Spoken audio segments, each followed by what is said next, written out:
Indonesia memiliki potensi energi listrik panas bumi 29.000 MW. Saat ini baru digunakan 1.600 MW atau baru 5%. Masih ada 95% yang belum dimanfaatkan.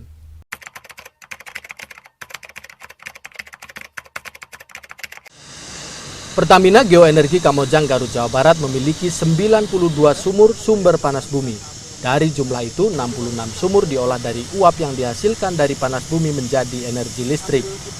Tahun 1983, Indonesia Power membuat pembangkit listrik tenaga panas bumi atau PLTP Unit 1 dengan kapasitas 30 MW.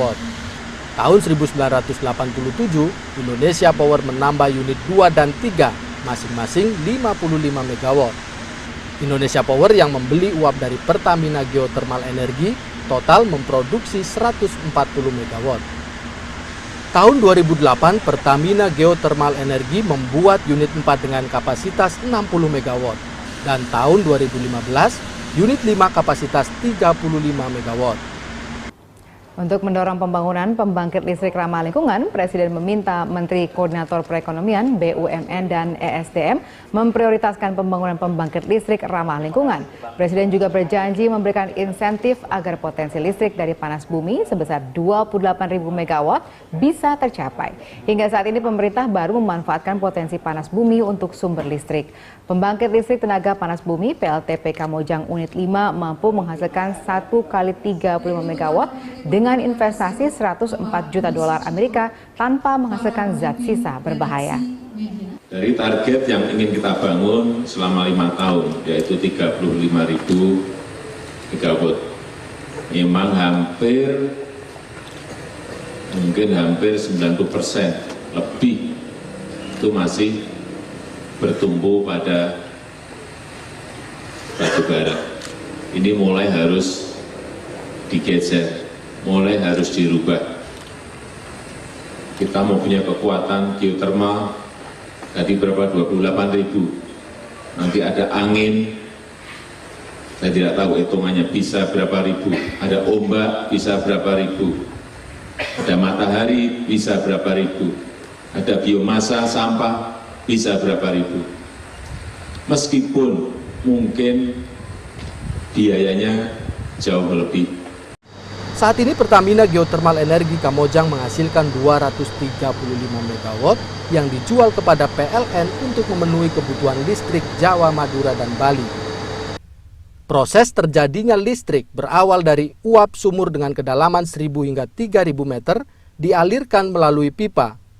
Uap tersebut digunakan untuk menggerakkan turbin dan disambungkan ke generator sehingga menjadi energi listrik. Kalau bisa kita ilustrasikan, sumur geotermal ini seperti kita mendidihkan air di dalam ceret. Jadi si kompornya ini sebagai magma dari bawah perut bumi, kemudian reservoirnya sendiri kita analogikan sebagai ceret. Nah, di dalamnya air yang terkandung di reservoir. Tapi tidak berarti di dalam itu kosong ya, seperti teko. Sebenarnya reservoir geotermal terdiri dari batuan yang sangat keras, tapi di situ ada fracture atau rekahan-rekahan. Itu sebagai tempat untuk mengalirnya uap pada saat kita buat bor. Sumur itu PLTP merupakan energi terbarukan karena sepanjang bisa mengelola reservoir dengan baik, panas tidak akan habis.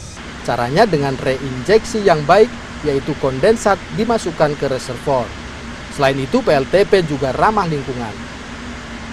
Ya sebenarnya kalau dibanding dengan pembangkit-pembangkit yang menggunakan bahan bakar, misalkan dengan diesel ataupun batu bara, tentunya ini lebih rendah ya tingkat emisinya. Karena intinya ya uap air lah, hanya memang ada kandungan-kandungan gas yang terikut, tapi itu masih di bawah ambang batas. Warga yang tinggal di kawasan PLTP juga aman dari pencemaran udara. Mereka hanya sesekali terganggu akibat pencemaran suara yang ditimbulkan dari desis saat pembuangan uap.